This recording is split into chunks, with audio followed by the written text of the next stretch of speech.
जगत पालक विष्णु भगवान भक्तों के कष्ट हरे, सदा कृपा दृष्टि सब पर करे, जन्म मरण से तारे सदा। हरे कृष्णा। श्री लक्ष्मी नारायण भगवान की जय। इससे पहले की कथाएं सुनने के लिए आप सभी का बहुत बहुत आभार। क्षमा कीजिएगा मुझे, अभी तक मैंने विधिवत वीडियो नहीं डाली है, इसके लिए मुझे आप लोग क्षमा करें।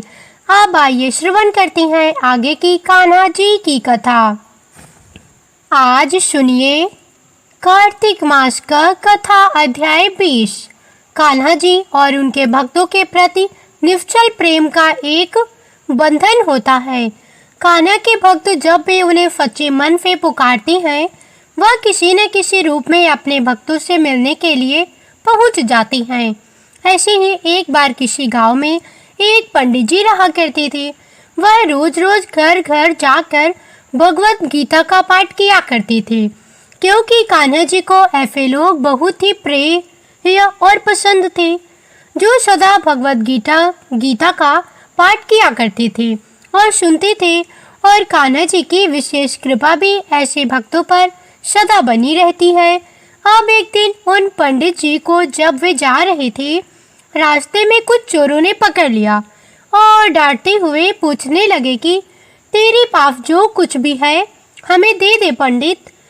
पंडित जी हाथ जोड़कर बोले, बेटा मेरे पास तो कुछ भी नहीं है, बस यही एक भागवत गीता की पुस्तक है।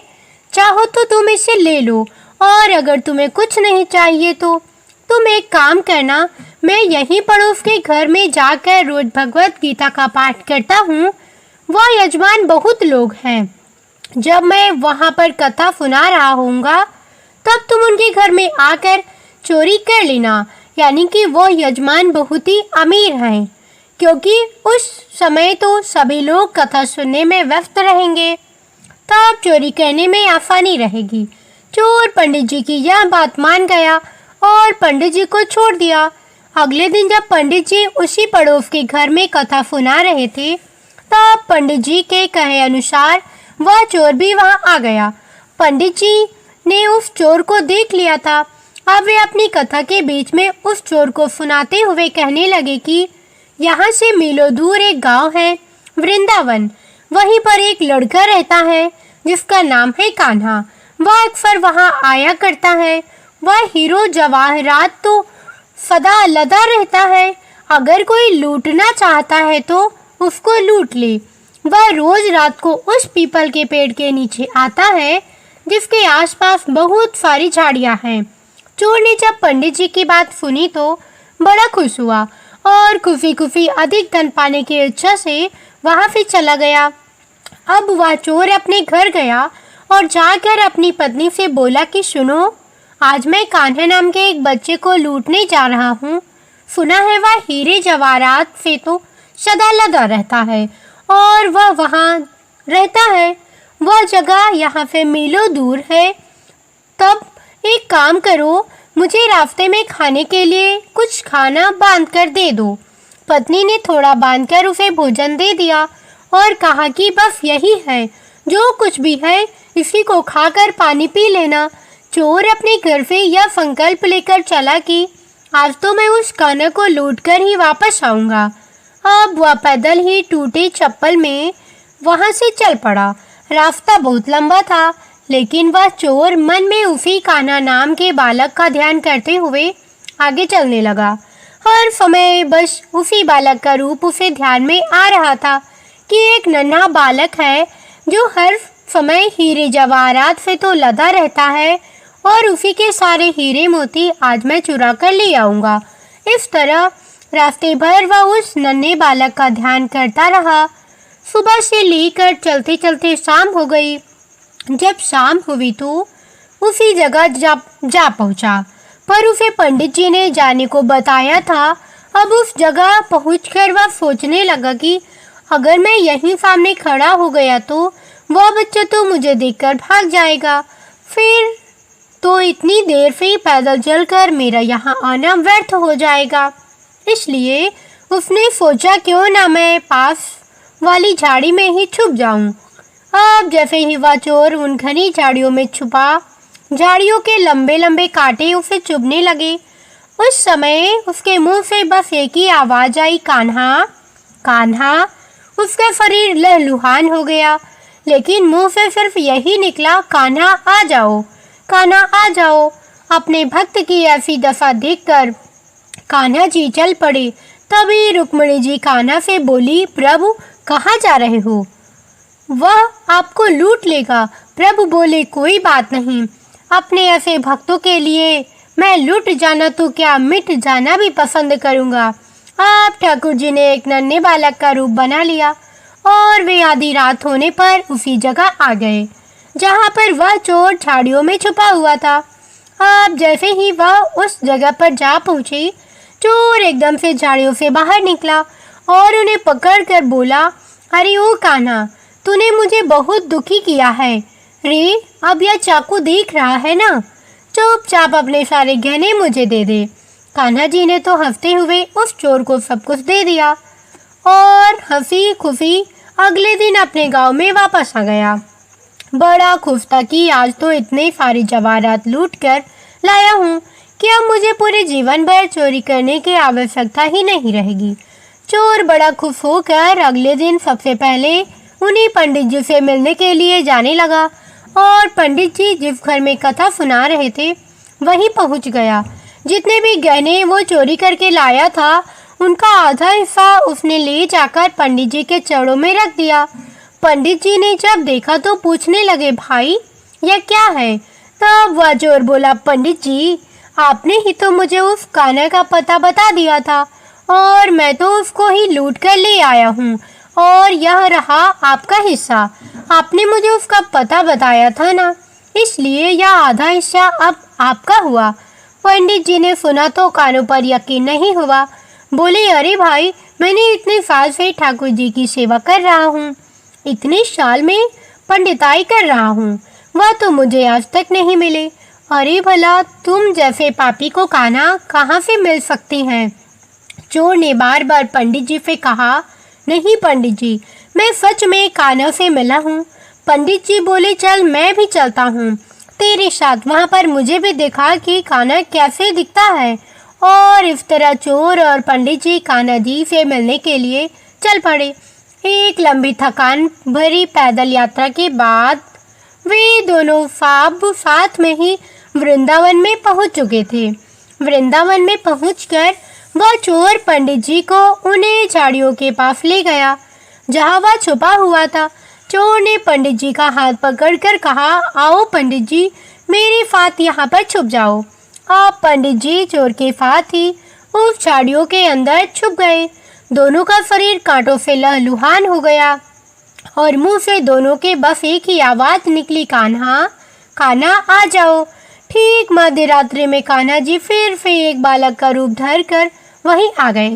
देखते ही चोर और पंडित जी झाड़ियों से बाहर निकले। पंडित जी की आंखों में खुशी और प्रेम के आंसू थे। कान्हा जी को देखते ही वो तो फूट फूट कर रोने लग गए। पंडित जी तो कान्हा जी के चरणों में गिर पड़े। थोड़ी ही देर में कान्हा जी वहां से अंतर्ध्यान हो गए और तब पंडित जी वापस अपने होश में आए और उस चोर के गले लगकर फूट फूट कर रोने लगे। बोले कि भाई, हम जिसे आज तक देखने के लिए तरसते रहे, जो आज तक लोगों को लूटता आया है, उसे तो तुमने ही लूट लिया। तुम तो धन्य हो भाई, और आज तुम्हारे ही कारण मुझे कान्हा के दर्शन हुए हैं। तुम धन्य हो। ऐसा है ठाकुर जी का प्यार अपने सच्चे भक्तों के लिए, वह जो उन्हें दिल से पुकारती हैं, भागे चले आती हैं। तो प्रेम से कहिए, जय श्री हरि कृष्ण, राधे कृष्ण। अब सुनिए आज का अध्याय। इससे पहले के अध्याय में श्री सूत जी महाराज जी ऋषि मुनियों को पेशाच और पेशाचिनी की कथा सुना रहे थे। आगे की कथा सुनाते हुए सूत जी कहने लगे कि हे ऋषियों, इस प्रकार वह राक्षस और पेशाच ने दोनों घूमते फिरते नर्मदा नदी के तट पर एक वट वृक्ष के नीचे आकर ठहर गए। उस वट वृक्ष पर एक गुरु निंदक ब्रह्म राक्षस रहा करता था। उन दोनों को देखकर वह ब्रह्म राक्षस कहने लगा कि अरे तुम लोग कौन हो और किस पाप के कारण इस दफा को प्राप्त हुए हो। तब राक्षस रूपी धारी राजा ने अपना और पिशाचिनी का संपूर्ण वृतांत सुनाकर कहा कि अब आप भी अपना वृतांत सुनाइए। ब्रह्म राक्षस ने अपना वृतांत सुनाते हुए कहा कि हे मित्र, बहुत समय पहले मैं मगध देश में प्रवीर सोमदत्त नाम वाला ब्राह्मण था। मैंने अपने को बड़ा भारी विद्वान और महान मानकर अभिमानवश गुरु का अपमान किया था। उसी पाप के कारण मैं इस योनि को प्राप्त हुआ हूँ। इस जन्म में मैं भूख से पीड़ित होकर मैंने अनेकों ब्राह्मण खा डाले हैं। अपने गुरु का अपमान करने से निश्चय ही ब्रह्म राक्षस की योनि प्राप्त होती है। यह बात मैंने अब भली भांति जान ली है। यह सुनकर कलमासपाद ने पूछा कि हे मित्र, गुरु की कोटि में कौन कौन आती हैं? कृपया मुझे ही बतलाइए। ब्रह्म राक्षस ने सुना तो कहने लगा, वेदों को पढ़ाने अथवा सुनाने वाला, वेदों और नीति शास्त्र की व्याख्या करने वाला, वेदों के संदेह को दूर करने वाला, भय निवारण करता, अन्नदाता शिक्षा देने वाला, बुरे कार्यों से रोकने वाला, पिता स्वयं मामा बड़ा भाई गर्भ से मरने तक 16 संस्कार कराने वाला और राजा को शास्त्रों ने गुरु माना है, इसलिए इन सब की वंदना ही करनी चाहिए। यह सुनकर कलमासपाद ने आगे पूछा कि हे भाई, तुमने तो अनेकों गुरु कह दिए हैं, अब इनमें से भी कोई बड़ा है या सभी बराबर हैं? ब्रह्म राक्षस ने कहा, हे मित्र, यद्यपि हम राक्षस हैं और साथ ही भूख प्यासे दुखी भी हैं, परंतु क्योंकि गुरु महिमा के वर्णन से भी कल्याण होता है, इसलिए मैं इसका अवश्य ही वर्णन करूंगा। सुनो, सब गुरु बराबर हैं, फिर भी इस संबंध में शास्त्रों का कथन सुनो। वेद और मंत्रों का उपदेश करने वाला, धर्म शास्त्रों और पुराणों के व्याख्याता और उपदेशकर्ता या विशेष गुरु माने गए हैं। इनमें से प्रमुख गुरु वह है जो देव पूजन कराए, देव पूजा का फल बतलाए या फिर गुप्त मंत्र का उपदेश दे। ब्रह्म राक्षस ने अपने राक्षस इतने की कथा सुनाते हुए कहा कि मैंने धर्म, अर्थ, काम और मोक्ष देने वाले सभी पुराण गौतम ऋषि से सुने थे। एक समय मैं शिव जी का पूजन कर रहा था कि उसी समय महर्षि गौतम जी वहां पर आ गए। मैं पूजा में ही लगा रहा और फिर मैंने खड़े होकर अपने गुरु को प्रणाम भी नहीं किया। तब शिव जी ने गुरु का अपमान करने के कारण मुझे ब्रह्म राक्षस की योनि में डाल दिया। यह कथा सुनाते हुए सुरसूत जी ने कहा, हे ऋषियों, इस प्रकार गुरु की महिमा का वर्णन करने और सुनने से उन तीनों के पाप ही नष्ट हो गए। ठीक उसी समय उन्होंने कुछ दूरी पर गर्ग मुनि को आते हुए देखा तो पिशाचिनी और दोनों राक्षस उन्हें अपना भोजन जानकर दोनों हाथ उठाकर उन्हें खाने के लिए उनकी ओर भागे, परंतु गर्ग मुनि के द्वारा शिव जी का नाम लिए जाने पर उनके समीप ना जाकर पिशाच ने दूर से ही कहने लगा, हे महात्मा, आपको नमस्कार है। हमने ना जाने कितने ही ब्राह्मण खा डाले हैं, परंतु महादेव जी का नाम स्मरण करने के कारण ही आप सुरक्षित हैं। तब गर्ग मुनि ने तुलसी युक्त जल से उनका अभिषेक किया। उस जल का स्पर्श होते ही वे तीनों राक्षस योनि से मुक्त होकर देव रूप हो गए। ब्राह्मणी और सोमदत्त विष्णु रूप होकर मुनि की स्तुति करने के बाद विष्णु लोक को चले गए। उन दोनों के वैकुंठ लोक को जाने के पश्चात श्राप मुक्त राजा कलमासपाद अब सोच में पड़ गया कि इन सब की तो मुक्ति हो गई, अब मेरी मुक्ति किस प्रकार संभव होगी। उसको इस प्रकार शोक में निमग्न देखकर गुप्त रूप से सरस्वती जी बोली, हे राजन, तुम किस प्रकार की चिंता मत करो। राज्य सुख भोगने के बाद अंत में तुम्हें भी विष्णु लोक की प्राप्ति होगी। इन वचनों को सुनकर राजा कलमासपाद अत्यंत हर्षित हुए। फिर राजा ने अपने गुरु का स्मरण किया और गर्ग मुनि को प्रणाम करके गंगा जी की स्तुति की। इसके बाद राजा भगवान विष्णु का स्मरण करता हुआ काफी जी चला गया। काफी में 6 मास रहकर राजा गंगा जी में स्नान और विश्वनाथ महादेव जी के दर्शन करते हुए आनंद प्राप्त करता रहा। इसके बाद प्रसन्नता पूर्वक अपने राज्य में आया। तब गुरुजी ने उसका अभिषेक कर उसे पुनः राजा बना दिया और वह अनेकों वर्षों तक राज्य करने के बाद अंत में मोक्ष को प्राप्त हुआ। इस कथा को समाप्त करते हुए श्री सूत जी ने ऋषियों से कहा, हे मुनियों, इसमें आश्चर्य जैसी कोई बात नहीं है। भगवान का गुणगान करने और काशी जी का दर्शन करने से मनुष्य को निश्चय ही मोक्ष की प्राप्ति होती है। तब गंगा जी में स्नान करने मात्र से ही करोड़ों जन्मों के पाप भी समाप्त हो जाते हैं। मुनियों को यह कथा सुनाकर श्री सूत जी महाराज कुछ क्षणों के लिए मौन हो गए। इसके आगे जो कुछ भी हुआ उसका वृतांत आप सभी अगले अध्याय में जरूर सुनिए। अब सुनिए श्री तुलसी चालीसा पाठ और तुलसी माता की आरती। जय जय तुलसी भगवती सत्यवती सुखदानी, नमो नमो हरि प्रियसी श्री वृंदा गुण खानी। श्री हरि शीश बिरजिनी देहु अमर वर अम्ब, जनहित है वृंदावनी अब ना करहु विलंब। धन्य धन्य श्री तुलसी माता, महिमा अगम सदा श्रुति गाता। हरि के प्राण से तुम प्यारी, हरि हेतु कीन्हो तप भारी। जब प्रसन्न है दर्शन दीन्हो, तब कर जोरी विनय उफ कीन्हो। हे भगवंत कंते ममि होहूँ, दीन जानी जन छाड़हु होहूँ। सुनी लक्ष्मी तुलसी की बानी, दीनो श्राप कति परियानी। उसे आर योग्य वरि मांग निहारी, होहूँ विटप तुम जड़ तनु धारी। सुनि तुलसी ही श्रप्यो ते ही ठामा, करहु वास तू नीच निधामा। दियो वचन हरि तब तत्काला, सुनहु सुमुखी जनि होहु बिहाला। समय पाई हूँ रो पाती तोरा, पूजी हूँ आसे वचन सती तुमोरा। तभी गोकुल महा गोप सुदामा, तासु भई तुलसी तू बामा। कृष्ण रास लीला के माही, राधे सक्यो प्रेम लखि नाही। दियो श्राप तुलसी तत्काला, नरलोक ही तुम जन्महु बाला।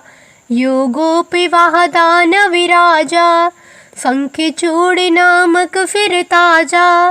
तुलसी भई तासु की नारी, परम सती गुण रूपी अगारी। अशुद्वय कल्प बीत जब गयऊँ, कल्प तृतीय जन्म तब भयऊँ। वृंदा नाम भयो तुलसी को, असुर जलंधर नाम पति को।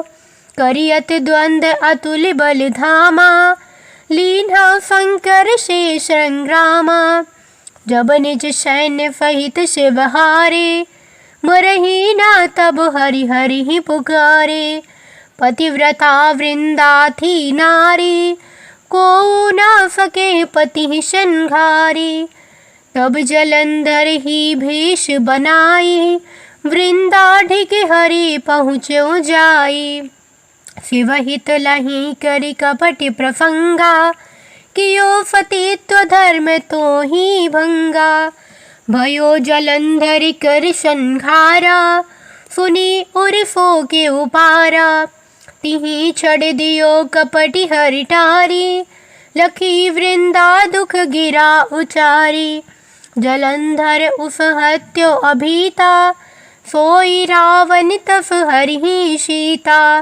अस प्रस्तर सम हृदय तुम्हारा, धर्म खंडी मम पति संघारा।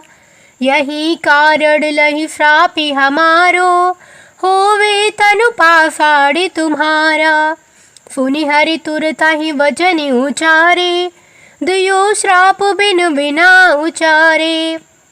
लख्यो न निज कर तूती पति को, चलन चहो जब पार्वती को। जड़मति तुहु असि हो जड़ रूपा, जगमह तुलसी विटपि अनूपा, धग्वरूप हम शालिग्रामा, नदी गंडकी बीच ललामा। जो तुलसी दल हम ही चढ़ई है, सब सुख भोगी परम पद पई है।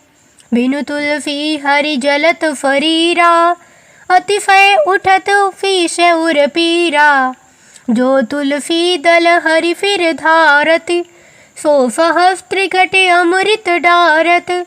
तुलसी हरि मन रंजनी हारी, रोग दोष दुख भंजन हारी। प्रेम सहित हरि भजन निरंतर, तुलसी राधा में नाही अंतर। व्यंजन हो छपनहु प्रकारा, बिनु तुलसी दल हरि है प्यारा। सकल तीर्थ तुलसी तरु छाही, लहत मुक्ति जन संशय नाही। कवि सुंदर एक हरि गुण गावत, तुलसी निकट सहसि गुण पावत। बसत निकट दुर्वासा धामा, जो प्रयास ते पूर्व ललामा। पाठ करे जो नित नर नारी, होई सुखी भा सही त्रिपुरारी। तुलसी चालीसा पढ़ही, तुलसी तरु ग्रह धारी। दीप दान करि पुत्र फल, पावही बंद्यहु नारी। सकल दुख दरिद्र हरि, हारे हुए परम प्रसन्न। आशिय धन जन लड़ही, ग्रह बसही पूरा अत्र। लाही अभिमत फल जगत महलाही, पूर्ण सब काम। जय दल अर्पही तुलसी, तह सहस बसही हरि राम। तुलसी महिमा नाम लख, तुलसी सूति सुख राम। मानव चालीस रचो जग, मह तुलसीदास। अब आइए सुनते हैं तुलसी माता की आरती। जय जय तुलसी माता, सब जग की सुखदाता वरदाता।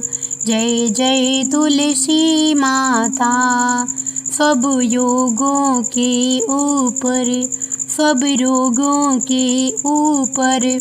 रुज से रक्षा करके भवित्राता।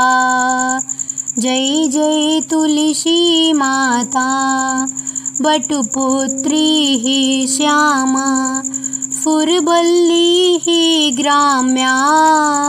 विष्णु प्रिय जो तुमको सेवे, सो नर तर जाता। जय जय तुलसी माता, हरि के शिशु विराजत, त्रिभुवन से हो वंदित। पतित जनों की तारिणी विख्याता। जय जय तुलसी माता, लेकर जन्म विजन में आई दिव्य भवन में। मानवी लोक तुम्ही से सुख संपत्ति पाता। जय जय तुलसी माता, हरि को तुम अति प्यारी, श्यामी वरण तुम्हारी।